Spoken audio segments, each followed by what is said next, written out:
Britain has got a big, fat secret. Each year, we are getting fatter. I've actually put on a stone in the last year. You've got a bit of a beer belly going. 4 months. Getting bigger and bigger. Yet many of us say we don't know why. Don't do anything any different, but it's there. I don't think I am eating more. Go through phases where I'd eat lots and lots of food. Slowing down in metabolism, I think. We've got a theory about why people are putting on weight. We're secret eaters. We each make around 200 eating decisions a day. But studies show that most of these are made without even thinking. No wonder we have no idea just how much we're eating. To put our theory to the test, we've come up with an extreme experiment. We're exposing the hidden eating habits of the nation, one household at a time, putting all those sneaky mouthfuls under 24-hour surveillance and presenting the forensic evidence in our incident room before they embark on a 10-week healthy eating plan. Oh, my God. Oh, blimey, what's going on here? Plus, we're revealing the inside scientific secrets behind why we all overeat. If you drink out of a short fat glass, you're going to pour more of the drink into that glass. And the changes that could make all the difference. Simply because it's an optical illusion. Absolutely. Your brain is deceived. Behind this secret wall, we're about to blow the lid off our nation's eating habits once and for all. I'm going to go in and see if I can check out what she's eating.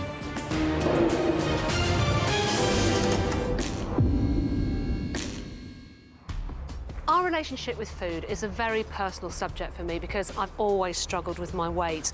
But I managed to take control, and I guess what finally worked for me was being really honest about what I was actually eating.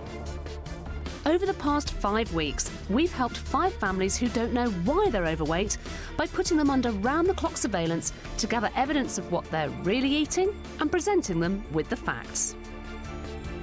We know where you've been, we've taken the photos, we've bagged the evidence. We've had cameras inside their homes and 2 top PIs on their tails when they're out. They must be secretly eating somewhere, yeah.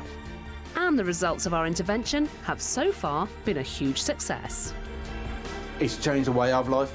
I'm really chuffed that I've lost 12 pounds. And I mean, gee, you've lost a lot of weight. Yeah. If somebody had said to me 10 weeks ago I can be like nearly 4 stone lighter, then I'd have just laughed at them and thought it wouldn't be possible. So can today's household, an engaged couple from Farnborough, use the evidence to kickstart a new, healthier lifestyle? Meet Ronnie. My name is Ronnie. I'm 26 years of age and I currently work as an investigator for the police. She's always struggled with her weight. And in the past 8 years, she's slowly but surely put on around 6 stone and now tips the scales at 21 stone 5 pounds. The amount that I'm eating is not 21 stones worth of food. And it makes no sense to me. We make all of our own food, it's all home cooked. Quite wholesome meals that all have veg in them. Ronnie's not the only one who's piling on the pounds. Meet her husband-to-be. My name's Stuart and I'm an operations manager. I'm 34 and I live with my fiancée Ronnie in Farnborough.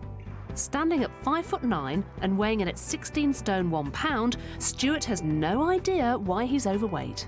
We try and eat all the green stuff, fruits, vegetables, not big eaters of crisps or fatty foods.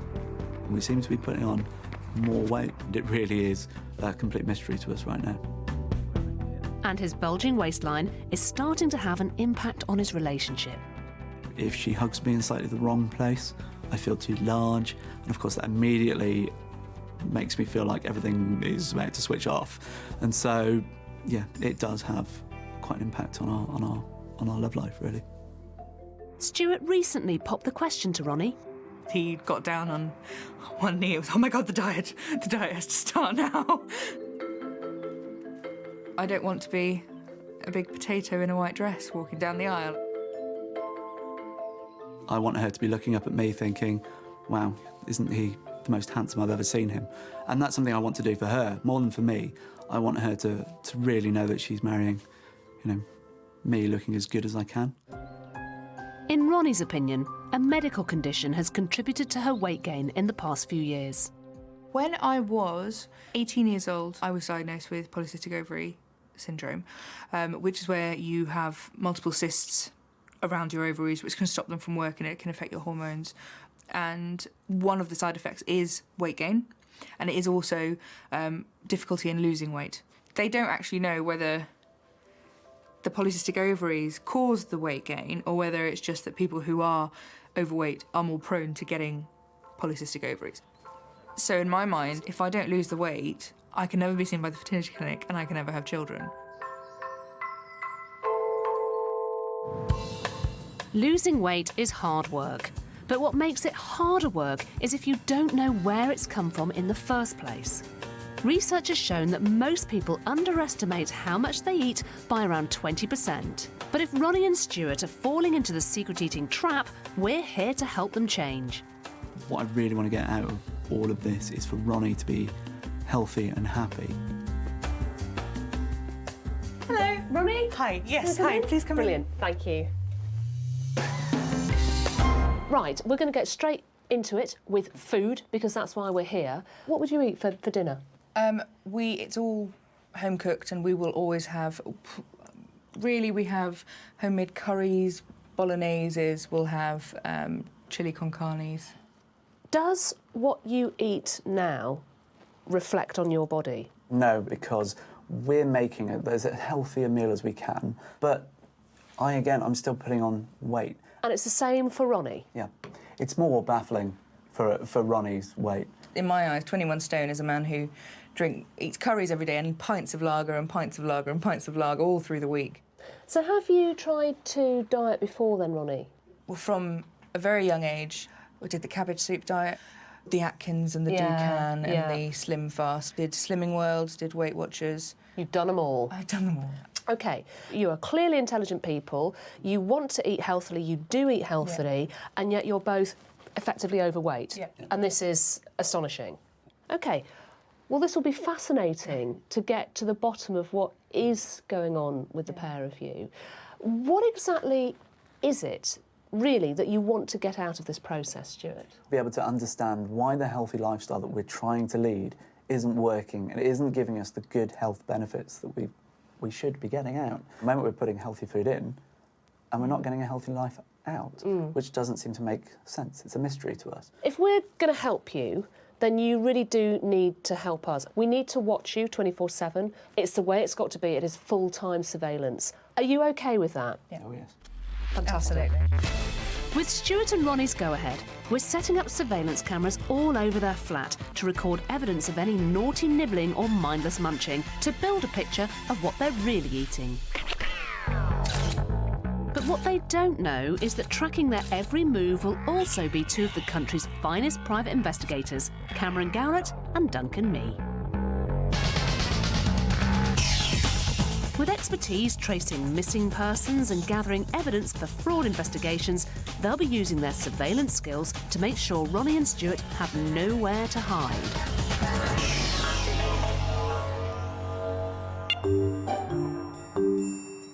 It's evening at Ronnie and Stuart's, and the surveillance cameras are rolling. Our couple are in the kitchen, where Ronnie's busy preparing a healthy-looking packed lunch for work tomorrow. Do I want tuna or ham? What did you have yesterday? Or today, though? I have tuna today. I'll have ham today, tomorrow. Apart from the odd nibble, there's nothing to report. That's tomorrow's meals sorted, but what about dinner this evening? They've decided they're going out to eat, away from the CCTV.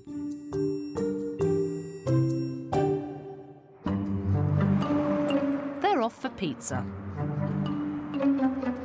They might think that we don't know what they're up to, but our PI is 2 steps behind them. Basically, I'm going to go in, try and get a table next to them.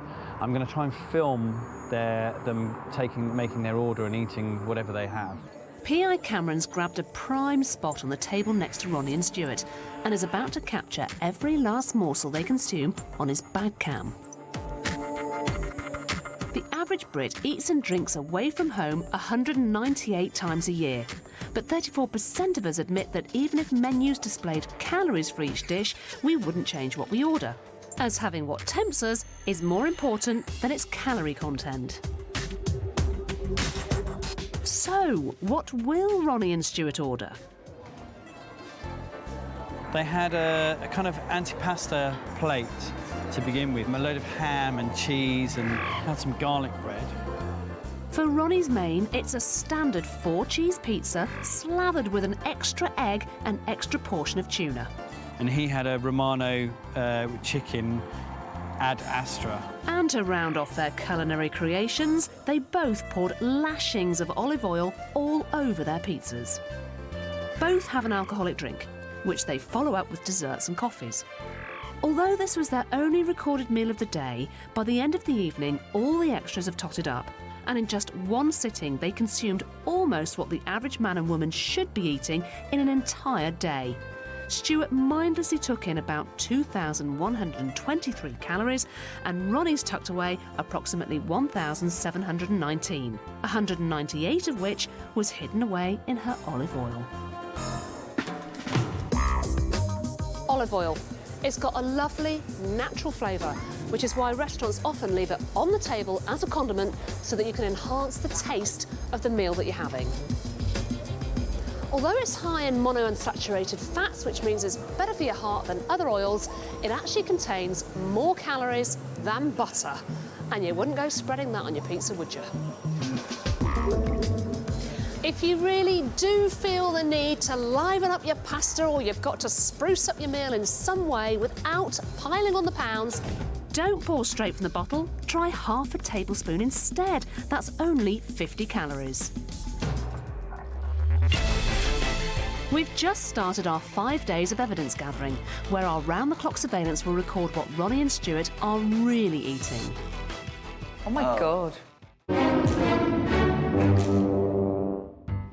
Scientists have proved that the easier food is to reach, the more of it we eat. And of course, these days, it's never been easier to snack. Little wonder then that we are the fattest nation in Europe.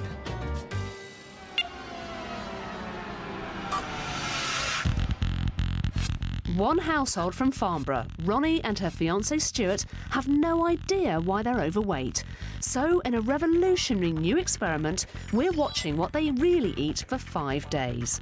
We've put CCTV cameras inside their home, and we're tracking them outside with 2 top private investigators, round the clock. She is an investigator, the CID, so she's going to be more alert than average. They're both convinced they lead healthy lifestyles and can't understand why they're overweight. So what will our secret filming reveal? They must be secretly eating somewhere, yeah.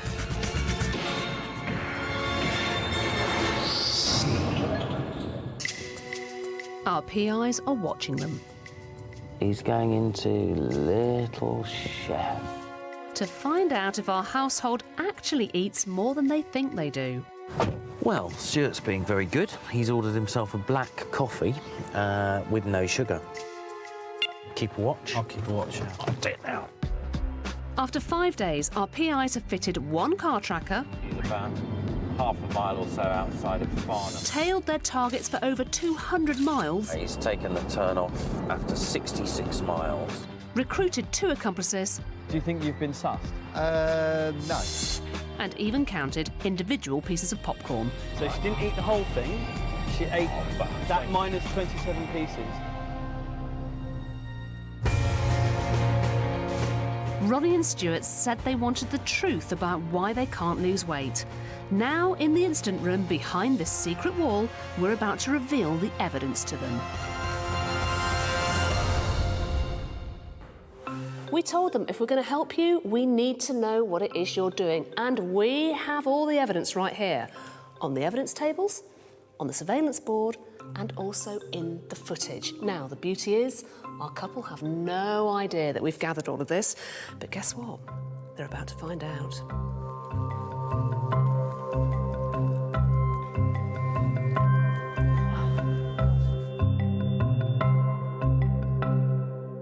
Hello, guys. Hello. How was your week? It was good, thank you. Yeah, quite quite intrusive.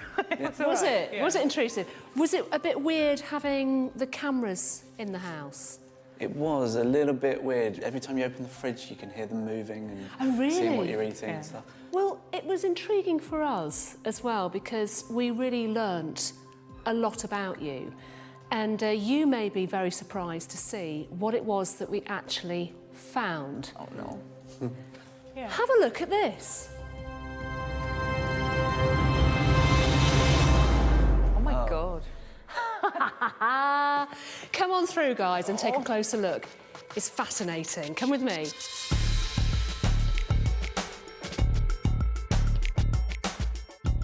We said that in order for us to be able to help you, we really needed to be able to see you at all times. Now, we do have a confession to make, which is that we had private investigators following you 24/7 for the entire week. Take a look at our evidence tables here. Does any of this ring true? Do you recognise any of it? Oh, definitely. It's all very familiar, yeah. If you come over here, this is our surveillance board. Our guys were photographing you, they were following you, and we do have pictures of you inside the house, obviously. Also, scurrying around the supermarket, doing shifty things here. Stuart, who knows what that is? Hand in the bag, Ronnie, eating. Bad. It looks like these two eat like angels, so why are they unable to lose weight? First under the microscope is Ronnie, who steadily gained 6 stone and 6 dress sizes in 8 years. I think last year I was at 26. I didn't want to admit it, but I think I was. I went over the threshold from big girl to queen of the fatties. I would just like to feel more comfortable in myself. Being a 16 or 18 would be a dream. Before surveillance began, we asked our couple to fill out food diaries for 5 days. And this is what Ronnie recorded. All of her meals, bar one Chinese takeaway for supper and a lunchtime BLT sandwich, were home cooked. She didn't go out to eat once. We make all of our own food, it's all home cooked, and it's chilies and vegetable curries and stews. She recorded some snacking in between meals, mainly on sunflower seeds, celery and fruit. And apart from a solitary gin and tonic, she was a saintly teetotaler. Ronnie's food diary claims that she's consuming an average of 1,780 calories a day, which means she's eating nearly 1,000 calories less than the 2,800 her body needs just to maintain her weight. So what will our surveillance turn up? OK, so let's just have a look at this.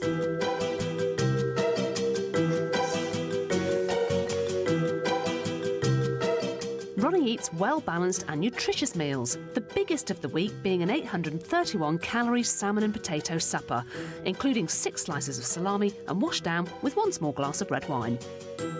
But in between meals, over the week, we catch a glimpse of some behaviour that's cause for concern. Ronnie's told us that she thinks she eats healthily, but it appears that she's pushing things to the extreme with her health food munchathons. Over 5 days, she consumed 10 squares of antioxidant-rich dark chocolate, washed down with a pint of milk. Oh, that's awful. A good helping of roasted sunflower seeds, brimming with healthy omega-3 and 6 oils. And a portion of fruit salad, 2 parts of her 5 a day. Hey, hiya, Kieran. How you doing? Kieran, Ronnie's work colleague at the police station, reported to PI Duncan what he thinks is some healthy snacking on the job too. When I got to work, she was eating the celery sticks. A couple of hours later, she shared out coconut chunks. No crime as far as he's concerned. To me, she seems to be doing all the right things. In just 5 days, we caught Ronnie unconsciously munching her way through about 1,470 calories worth of healthy nibbles, which she thinks are good for her on top of her meals. But these nutritious snacks, which on their own seem completely innocuous, could add up to a weight gain of around 2 stone a year. Sunflower seeds are one of Ronnie's favourite snacks, and whilst they're high in fibre, protein, vitamins, minerals, they're also very high in calories if you eat too many of them.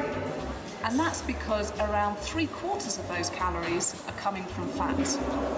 In fact, 100 grams of sunflower seeds is around 580 calories, and that's more than 100 grams of milk chocolate or 4 cans of cola. To give you an example of how much fat and oil is present in the sunflower seeds, I'm going to crush them to release their oil. Look at that. It's that oil and that fat that is the source of most of the calories in the seeds. So if you're thinking about a healthy snack such as nuts or seeds, weigh them out before you munch your way through them. For example, take a tablespoon, measure them out, put them into a little handy box like this, and that's around 100 calories, which is a much healthier snack than a bar of chocolate or a can of cola.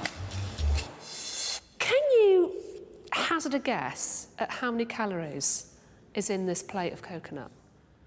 In this small plate, 407 calories. Because of course it's so oily. That's more than 1.5 Mars bars. The fact that the coconut is worth a Mars bar and a half was quite shocking. You know you're snacking, you know it's healthy, but nuts and seeds and coconut are calorific. Yeah. So doing that all of the time is just going to keep the weight on. Ronnie falls into the category I like to call nutritious but naughty. These eaters surround themselves with so-called healthy options, chowing down on wholesome fresh fruit, vegetables, seeds and nuts when they feel peckish. They're motivated by the belief that what they're eating is good for their body. But to put it simply, eating too much of a good thing can make you overweight. My advice to nutritious but naughty types is to create a grazing box each evening with a specific weight of healthy snacks to munch on the following day. Counting the calories going into the box each night means controlling what you're putting into your body in between meals. Ronnie, with you there is a little bit of a running theme. You're really good when you're at home, but the minute you're released and you're out of that front door, right, you're not quite such an angel. Okay, so let's just have a look at this. Acting on a tip-off from their informant Kieran, our PIs Cameron and Duncan have tailed Ronnie to the cinema to record any mindless munching. Studies show that when we're watching a screen, we're 40% more likely to overeat, so a trip to the cinema can be a secret eating minefield as they sell supersized cartons of popcorn and containers of drink. Cinemas make much fatter profit margins from confectionery than movies, and with up to a 1,200% markup, popcorn is where you see the biggest portion distortion. So will Ronnie be able to resist a giant treat? Nope. She orders a gigantic carton of salty popcorn, which isn't even the largest size on offer, and to wash it down, she's gone for a Tango Ice Blast, so she's grabbed 738 calories without even realising it. The next day, Ronnie's eating out again. She's meeting a friend for lunch in the pub, and PI Cameron is hot on her heels. I'm going to go in and see if I can check out what she's eating. They shared a starter, which was kind of ciabatta bread and hummus. She had 4 pieces of ciabatta bread.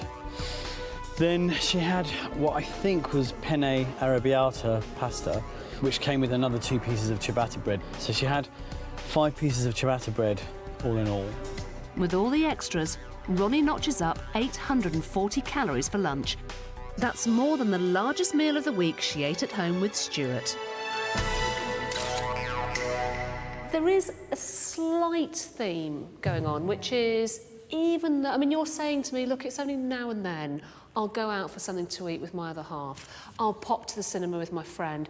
It's not that bad. But in a week, that's a lot, absolutely. So that would explain a little bit about why you're maybe heavier than you want to be. Is it fair to say that the food that we see here today is more or less representative of what you had for the week? You think so? Okay. I think so. I'm surprised by that because our dietitian did some number crunching looking at this, and she was saying that actually there is not enough food on these tables for you guys to maintain your weight or even to put on the weight. Wow. No. So there's just not enough food here. So we need to kind of ask a couple of questions, which is, were you aware of the cameras this week, and do you think maybe you weren't eating quite as much as you normally do? For me, this week, I did have one of the days I wasn't very well. Ah. So I actually did eat less. But just on one of the days. The other days, I did what I would normally... Was normal? Do, yeah. Well, in that case, I mean, you know, you guys are a challenge for us. Because actually what happened this week, you lost weight. So there's still some digging to be done when it comes to the mystery of Ronnie's current weight, but in the meantime, she can start to tackle the secret eating that we've uncovered with the surveillance. In her food diary, Ronnie recorded consuming around 1,780 calories a day on average.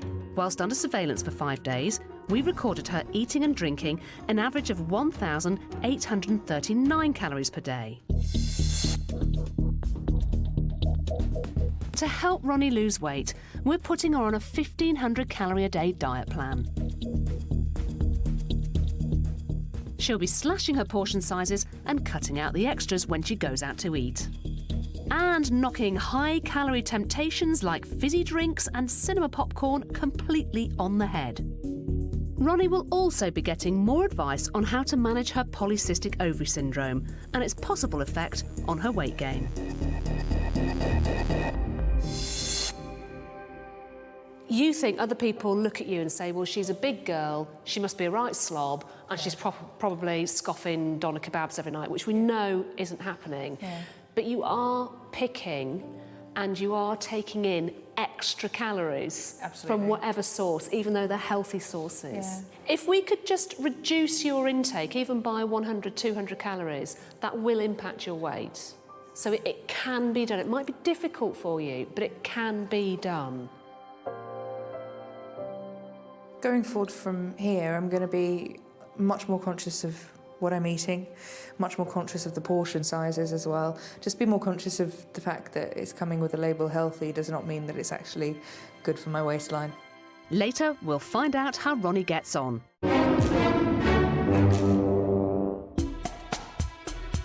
In Secret Eaters, we're blowing the lid off the nation's eating habits. We've already seen some evidence of what Ronnie really eats. Oh, that's awful. But Stuart's evidence is still to come. Across this series, we're exploring ways to eat less by making small changes in our behaviour. This week, we're looking at how our perception of how much we're drinking can be altered by something as simple as the shape of the glass we're using. Hello, David. Nice to see you. Hi. Nice to see you again. It's good to see that you've got the drinks in. Lovely summer afternoon. I thought we'd have a sit here and have a nice little drink. My kind of man. I've come to central London to meet chartered psychologist Dr. David Lewis to find out more. What is all of this about? Right, I'd like you to imagine that you're working behind a bar, OK? Yeah. And what I'm asking you to do, this is non-alcoholic beverage, I'd like you to pour a shot. Now, you understand a shot is actually I know a shot very well. You know a shot very well. Pour a shot into each of these 2 glasses. Yeah.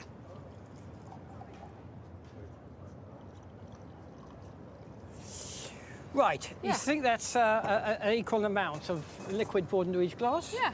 Yeah, you happy with that? Well, do you know, I must admit they're probably doubles, but yeah. Well, let's see. We got here 2 glasses which are exactly the same dimensions. Yeah. So let's see actually how good you were. So that's your tall, thin glass. Yeah. Whoa, I've spilled a little, and that's your short, fat glass. No! Now, I think you can see you've probably poured a third as much again. Third more. Now, why did you do that? Because it's an optical illusion.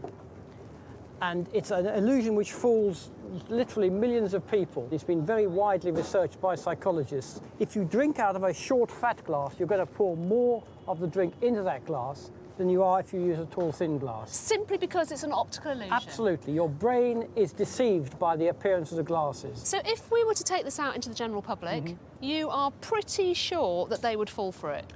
If you asked them to pour a shot into each of these glasses, they would pour more into this glass than they would into that glass.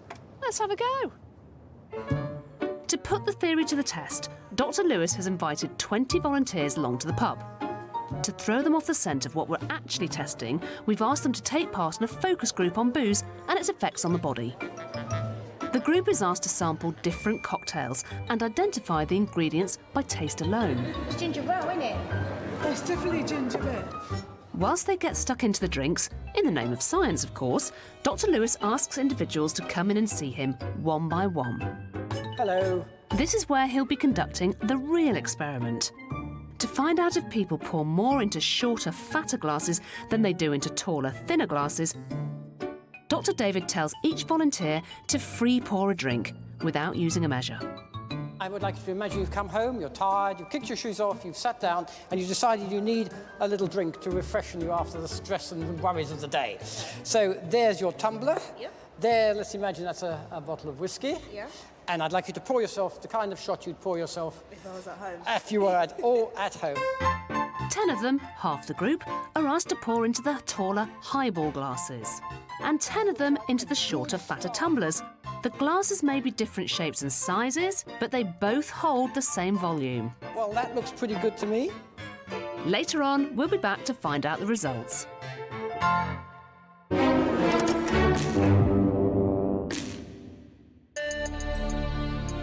Ronnie and her fiancé Stuart think that they're healthy eaters and can't understand why they're overweight. To find out if what they're eating is as good for them as they think it is, we've had them under 24-hour surveillance. The amount that I'm eating is not 21 stones worth. Now it's Stuart's turn to look at the evidence we've gathered here in the instant room. Stuart? Your turn. Oh, no. When I look in the mirror, I'm normally quite horrified. I really don't like how I look. I see my stomach hanging over kind of my hips, which makes me feel really uncomfortable just to even see it. The fact that we're putting on weight really is a mystery to us. Just looking at what we're eating and what we're putting into our food, none of it makes sense, and it really is a complete mystery to us right now. In the 5-day food diary, which Stuart filled out before filming began, he reported skipping breakfast every day. He drank just 2 pints of lager, totalling 6 units of alcohol. Stuart's piled on 4 stone in just 3 years. So where's it all come from? Would you say that you are a snacker? We know that Ronnie snacks on healthy items, but what about you? Take a look at this. Our surveillance confirms what Stuart recorded in his food diary, that he skips his breakfast. So is he sticking anything naughty in his mouth when the hunger pangs kick in? To find out, PI Cameron's recruited Stuart's work colleague Ian as a spy to gather evidence. One of the bosses came down with a box of sweets, so he dipped into those. Ah, right. He had one of those little drumsticks, the little sweeties the on a stick. coloured chewy on a sweet, stick, right? yes, Okay. he had one of those. And he also had a 2-pack of Twix. Oh, that's fantastic. Thank you so much for your all help. right, no problem. Cheers, Ian. Thanks. Okay. He's going to be doing some interesting jobs next week. Here's your P45. Yeah. But again, you know, you did have the chocolate. I did. You did have the sweeties. There is a chocolate machine on the floor upstairs. Yeah. In our little chill-out area.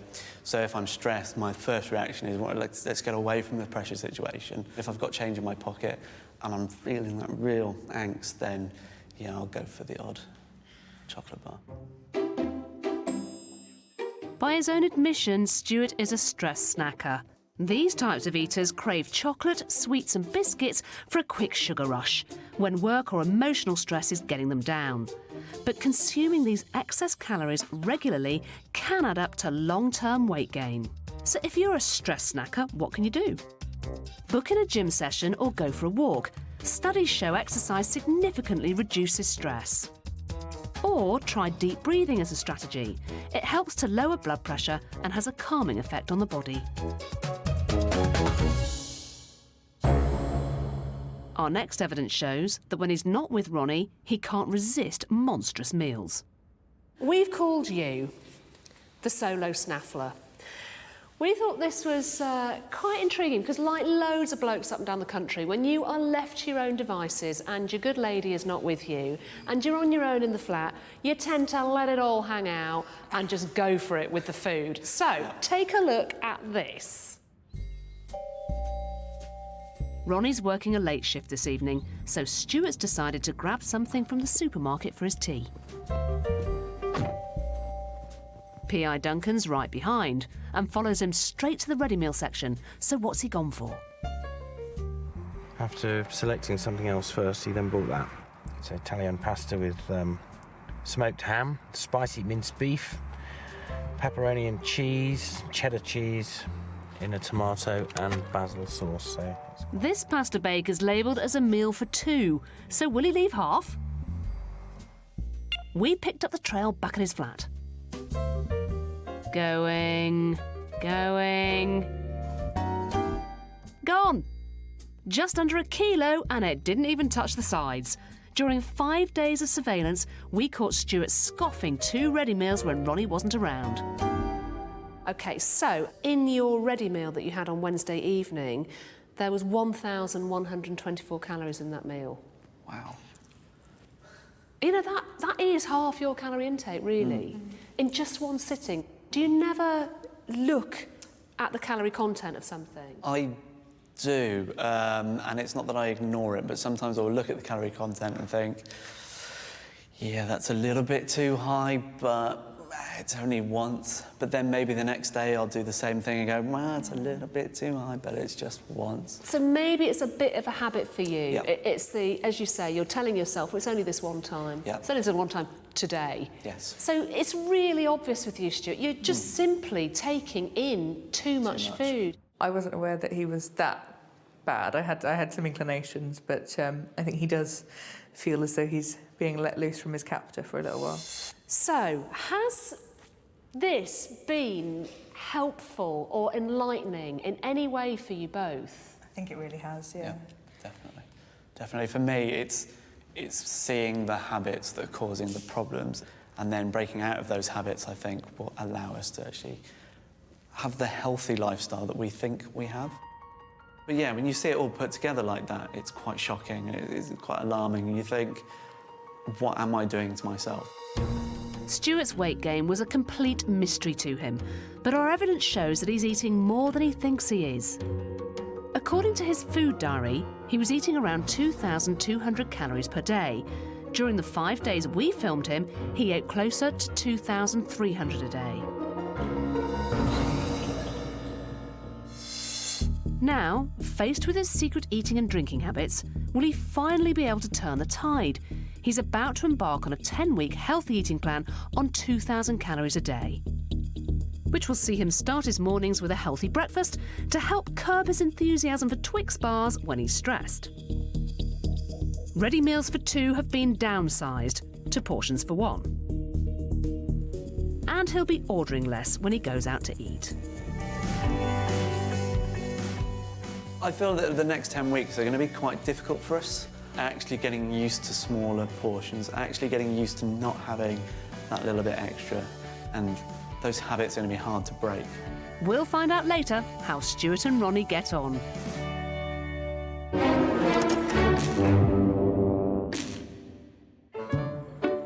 Earlier on, chartered psychologist Dr. David Lewis explained that an optical illusion can trick our brains into drinking more from short, fat glasses than from tall, thin glasses. To put Dr. David's theory to the test, we invited 20 volunteers to meet us in the pub. There's a ginger beer in it, that's why it got you front. To throw them off the scent of what we're actually testing, we asked them to take part in a focus group on alcohol and its effects on the body. Dr. David, who is in the bar next door, asked each volunteer to come in and see him one at a time. And this is when the real experiment began. Hello. He asked 10 of the volunteers to free pour a drink, without using a measure, into taller highball glasses. Fantastic. And asked the other 10 volunteers to do the same into shorter, fatter tumblers. Even though they're different shapes and sizes, they hold the same volume of liquid. It looks like something you wash your mouth out in the dentist. Each time a drink was poured, Dr. David transferred the liquid into one of 2 separate jugs, one containing the liquid poured into the taller glasses and the other for the stubbier tumblers. Thank you very much indeed for your help. Yeah. Thank you so much. Bye-bye. Now all 20 volunteers have finished pouring. Let's see how the theory measures up. Well, the results are in, and they are as we expected based on the theory. In this cylinder, we have the total content of the wide glasses, and in this cylinder, we have the total content of the tall, thin glasses. So as you can easily see, far more alcohol was poured into the fat, wide glasses than into the tall, thin glasses. In fact, the results are overwhelming. 397 millilitres of liquid was poured into the tall, thin glasses compared to 796 millilitres into the shorter, fatter tumblers.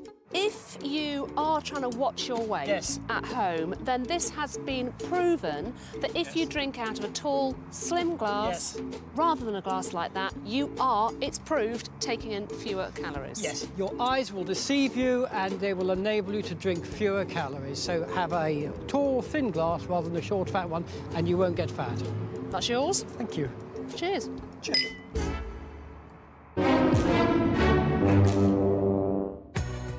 10 weeks ago, Ronnie and Stuart from Farnborough were baffled about why they couldn't lose weight. The amount that I'm eating is not 21 stones worth of food. Just looking at what we're eating, none of it makes sense. To help unravel the mystery, they agreed to allow surveillance cameras into their home, but they didn't know that 2 top PIs were tracking them outside the house too. So she didn't eat the whole thing, she ate that minus 27 pieces. After 5 days of round-the-clock surveillance, we confronted them with their secret eating habits. Revealing Ronnie was indulging in extra treats when out and about and mindlessly munching on so-called healthy snacks. In this small plate, 407 calories. Stuart was eating ready meals for 2 when Ronnie wasn't home and relying on sweet treats to cope with bad days at the office. You did have the chocolate. I did. You did have the sweeties. Have the sweet. For 10 weeks, Ronnie and Stuart have stuck to a healthy eating plan. I feel calmer, I feel healthier. It's actually great. Now we're going to find out if our unique intervention has worked. You two have lost a lot of weight.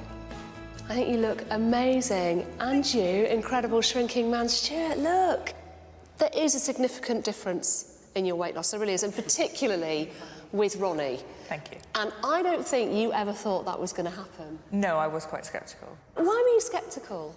I think I was just so persuaded that my eating habits were healthy and that what I was doing was right, because I had medical conditions which make you put on weight. And yet, you have lost weight. What do you put that down to? I have upped my medication on the request of the doctors, which I'm sure has helped a little bit.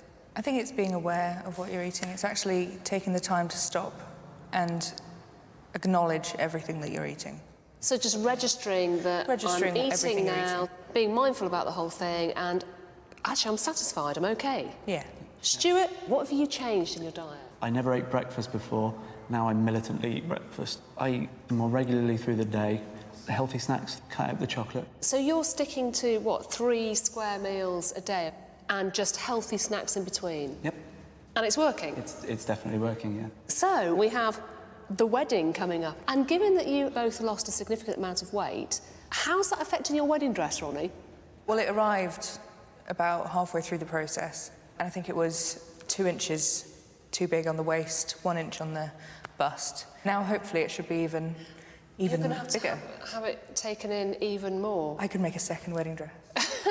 For Stu? Yeah. Stuart, you started off at 16 stone 1 pound. You're now 14 stone 9 pounds. Awesome. You've lost 1 stone and 6 pounds, so nearly 1.5 stones in just a matter of weeks. Incredible. Ronnie, you started off at 21 stone 5 pounds. You're now 19 stone 11 pounds, which means you have lost 1 stone 8 pounds. Congratulations. Thank you. Yeah, over 1.5 stones in just a few weeks. If the couple keep up the good work, by the time they walk up the aisle, Stuart will have shed another 2 stone 1 pound, and Ronnie will be 2 stone 4 pounds lighter for her big day. It's really nice to see that, you know, just a couple of tweaks to your diet has made a huge difference for you. Congratulations. Thank you. It's been something that has worked. I mean, nothing ever has worked at all. I'm still convinced that PCOS has had an influence on my weight gain, but I think that there are an awful lot of things that I was doing wrong as well. While experts agree that polycystic ovary syndrome can contribute to weight gain, in Ronnie's case, reducing calorie intake has had a major impact. By keeping on a calorie-controlled diet, Ronnie should continue to lose weight and reduce her symptoms. Well, for us, it's small changes, small tweaks. With the wedding coming up, it's more motivation to keep going and keep making those small changes. I think I'll look nice on my wedding day, I do. I've chosen a very good dress. My fiancée looks absolutely amazing. She's beautiful, absolutely beautiful.